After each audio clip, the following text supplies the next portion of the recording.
we're here for another one of our wonderful episodes. Absolutely. And today we're talking about Survivor CPP. It can get complicated. We're going to answer all those questions. We're going to explain it today. We're going to start off with what is Survivor CPP?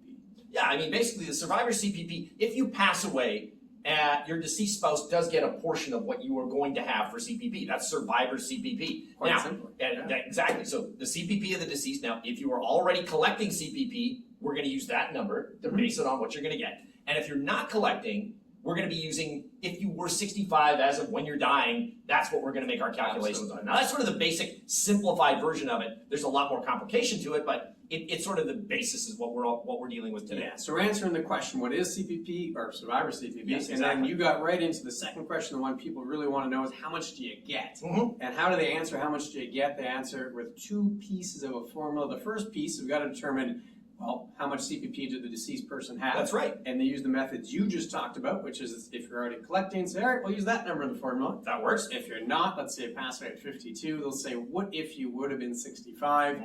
And they'll use that number. Then the second piece, so that first piece, they look at the CPP of deceased. Second piece, they look at the age of the survivor. That's very important. Yes, very much so. I mean, if you're over 65, the general regulation, if the spouse is over 65, 60% of the contributor's retirement pension is going to go to you. Yeah. Now, there's another thing. If you're under 65, now, theoretically, we call if you're under 65, you're going to get a portion of it plus 37.5% of the contributor's retirement pension. And in 2024, the flat portion that we're looking at is $227.58. But that's not realistic for all of under 65, is it? There's more of a caveat to that. There's some other ages you got to be concerned about. That's but right. Again, we're trying to answer the question of how much you're going to get if your spouse passes away. There's two pieces, the deceased CPP, how much have they paid in? Yeah. And then your age, that's the two factors here. Your age, Kevin just mentioned over 65, under 65. Extra little criteria there. If you're under 35, you're unfortunate, your spouse passed away, and you're under 35. Let's say you're 33, you're 34, you get nothing until 65. Oh, okay. So as long as you're getting something, that's the main thing. But yeah, another 30 plus years basically before you're collecting any of this. Yeah, and then there's another little echelon there if you're between 35 and 45. Again, age of the survivor years. So your spouse passes away, you're between 35 and 45. You'll get a reduced amount for those years, and then really 45 and above is what you just described. Yeah. So the under 65 is really 45 to 65. And then the 35 to 45 and under 35. So yeah, just keep it as a 2. It makes it a lot easier to deal with. It certainly does. And we'll talk about some averages and maximums here. Still trying to answer the question of how much you're going to get. This will certainly give you a guide. But keep in mind, this is just the Survivor CPP. That's right. If you have your own CPP, there's a combination factor that comes in. We'll talk about that later. But just the Survivor CPP, what are the numbers? Well, if you're over 65, we've got an average that you're going to collect, as we mentioned, the 60% portion of $315.77. Now, that is the average, and that average is as of October of 2023. Yeah. But the maximum you could get would be $818.76, of course, which is 60% of what the full amount you could do is. And those maximum numbers are based on 2024. Now, if you're under 65, and we're just going to leave it as the big definition, your average would be $498.66, and the maximum is $739.31. Now, those are some differences between the two, just based on some of the formula stuff that you've mentioned. Absolutely. And we'll go through a quick little questions that often come up, and then we'll get into the combination of how these all can combine together for CPP, Survivor CPP. First off, Kevin, what happens if you remarry? Your spouse passes away, you're collecting the survivor pension, you find a new partner, what happens? Well, my understanding is beforehand, you never used to get it, but for the last number of years, it doesn't matter. You can remarry again. You had a deceased spouse, you collect that CPP. That is yours, and that's yours going forward. Nobody's taking that away from you, even if you remarry more than once. Absolutely, absolutely. And the rule change we're referring to is 1987. So it's been a long time since that happened. It used to be if you passed away, your spouse passed away, you get their survivor pension, you remarry, you lose it. But since 1987, that hasn't been the case. You keep collecting. If you're a multiple-time widow, which is unfortunate, your spouse passes away, you remarry, and then that person passes away, you don't get 2 survivor pensions. Oh, okay. They let you keep the bigger of the 2. Yes. So whichever one's larger is the one they give you, but they don't give you 2. We get questions like this all the time on CPP specifically, on retirement plans. How do folks get a hold of us? If they want to get a hold of us, please go to chatwithclintonandkevin.com. It is on our website. You can by all means ask us the questions. We will be happy to get back to you as fast as we can. And it can be a variety of things. Anything that you're looking for in that financial industry, we're more than happy to try and tackle. Absolutely. And we'll get into how you combine the CPPs. We just talked Survivor in isolation. but often folks are still contributing. They have their own CPP. Yep. How does that come together? The first one, the big rule here is that no one can get more than the individual max. Yeah, and that's the individual max as you just mentioned. So I mean, if the individual max is $1,300 and change, which we have right now,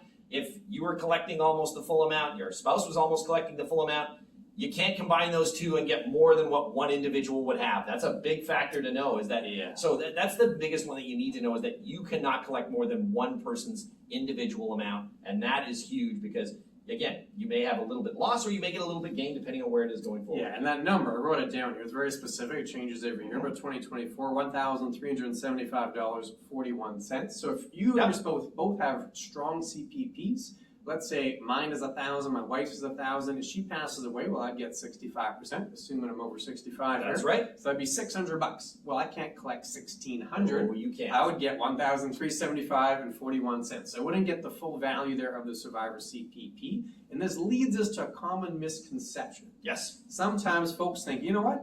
I'll take it at 60. I'll have a smaller CPP because there's a penalty there, but I'll collect earlier. And then if my spouse passes, because my CPP is smaller, I will get the full benefit of the survivor portion.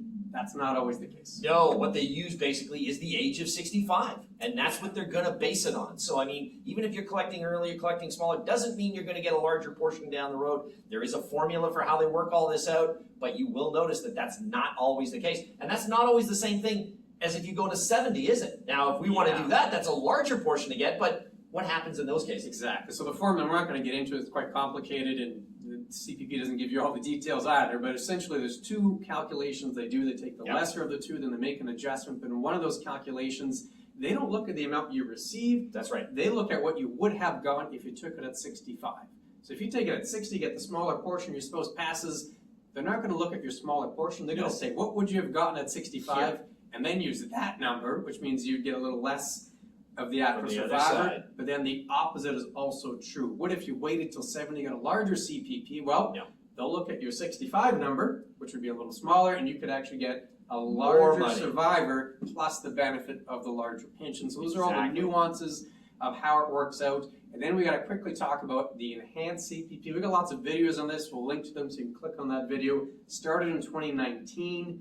And it works a little differently when it comes to the survivor component. Yeah, I mean, basically, we've got this whole scenario for your deceased CPP, and this plan always works. But the enhanced that starts from there, I mean, as we mentioned, there's 60% of this, there's flat portion and percentages there. The enhanced portion does not have that same concept to it. You can collect on that enhanced portion. Now, granted, this is going to be basically for the next generation down the road, not anybody really receiving it now because it's only 5 years in, well, 4 years in a few days, as we want to put it, just where we've released. But yeah, based on that sort of scenario, it's going to be a next generation thing and you're going to be able to get more out of it from there on the enhancement, but it still runs with the basic formulas plus whatever the enhancement is going to give you. So the enhancements, they started in 2019, phase 1, phase 2 just went into effect in 2024.